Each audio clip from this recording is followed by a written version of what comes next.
भारतीय खाद्य निगम के कर्मचारियों को अभी तक कॉन्ट्रैक्ट के पैसे नहीं मिल पाए हैं, जिसके मद्देनजर आज इन सभी कर्मचारियों की ओर से सूत्रोच्चार कर विरोध जताया गया है और साथ ही सामूहिक आत्महत्या की धमकी भी दी गई है। वडोदरा के प्रियलक्ष्मी मिल रोड पर मौजूद एफसीआई गोडाउन पर आज यूनियन के होद्देदार दिनेश चौहान की अगुवाई के तहत भारतीय खाद्य निगम के कर्मचारी इकट्ठा हुए। ये कॉन्ट्रैक्ट के कर्मचारी है जिन्हें अभी तक पीएफ के पैसे नहीं मिल पाए हैं। तब उनकी ओर से सूत्रोच्चार कर इस मामले में विरोध जताया गया। हाथ में प्ले कार्ड पकड़े हुए नारेबाजी करते हुए इन कर्मचारियों की ओर से सामूहिक आत्महत्या की धमकी भी दी गई। दरअसल जल्द से जल्द ये जो कर्मचारी है उन्हें पीएफ के पैसे मुहैया हो जाए ऐसी मांग साझा कर रहे हैं।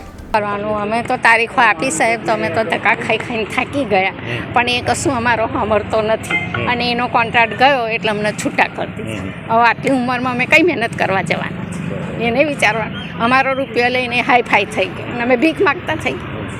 શું કરો તમારા પીએફના નાણાં પરત નહીં આપવામાં આવે તો શું કરવાનું?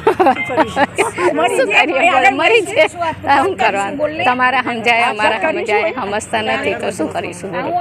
हमसे जुड़े रहने के लिए हमारे YouTube चैनल को सब्सक्राइब करें और नई वीडियो की नोटिफिकेशन के लिए बेल आइकॉन को दबाएं।